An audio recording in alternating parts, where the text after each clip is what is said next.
Hey everyone, my name is Clay. I'm one of the business intelligence analysts here at Blend 360. We're starting a new series of short segments dedicated to Microsoft Power BI. We're showcasing some quick tips, some cool tricks, some new features, and maybe even have a special guest or two. Today's tip is on Power BI's newest feature, field parameters. So let's swap screens and let's get started.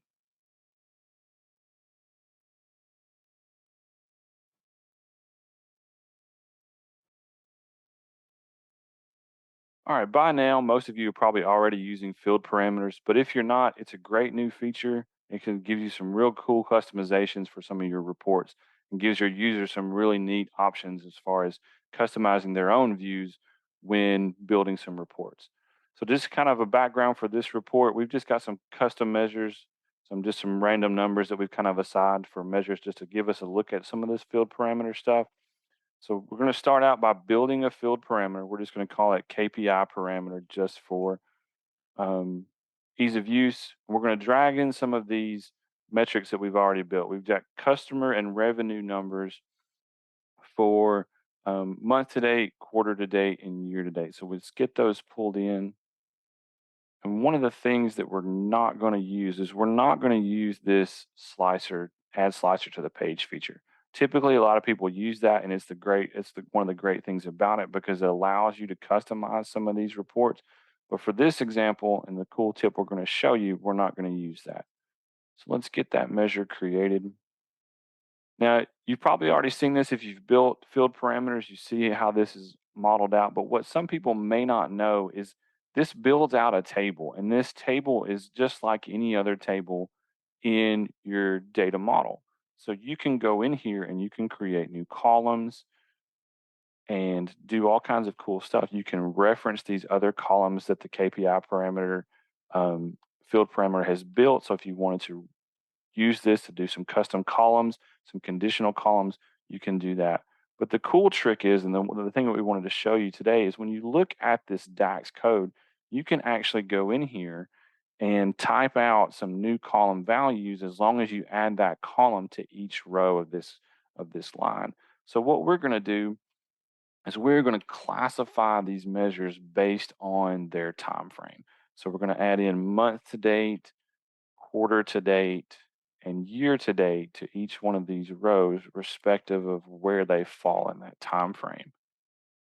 One of the things that you want to be sure to do when you're typing this out is be sure that you're adding your comma behind that sort order value, and then also opening and closing your parentheses. Um, it's one of those things, especially if you get in a hurry. I always end up making a mistake by leaving out a comma or not closing a quotation mark. I think I said parentheses earlier. So we're going to check that. Oops, see, there we go. We've made a mistake somewhere, and right here it is. We did not put this in the right spot. So we're going to cut that out and then go in here and put it exactly where it needs to be. Check it one more time. Now we've got that in there. So now we have this column that relates the names of the KPI parameters to their actual time frame value. So we're going to change this name and we're going to call this slicer value. And you'll see why in just a minute. Now, if we go back to our report panel and pull in just a matrix like we normally would with a KPI, with a field parameter, and drop that value in there, we see that we get this over here. So what we're going to do is change the values to values as rows. Another quick, cool little tip. That's a bonus tip for you guys. If you haven't used it already, options to switch values as a row and a matrix is a really cool thing.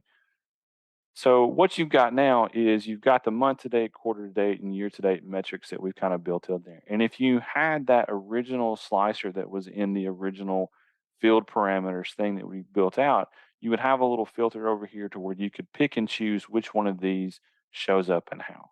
But what I want to show you and what our little tip is today is if you pull in for example, a chiclet slicer, and you pull in that new column that we made, slicer value, and put it in here as your option, now you have a different way to look at this stuff. And what we're going to do for this visual, this slicer, is we're going to turn off multiple selection, turn on force selection. Now we have this option to where if we want to look at just those month to date metrics, there they are. If we switch this to quarter to date, now we only see the quarter to date metrics. We switch it to year to date, now we only have the year to date metrics. Now, this is also a great feature because you can tie this and link this into multiple different visuals depending on how you pull this in.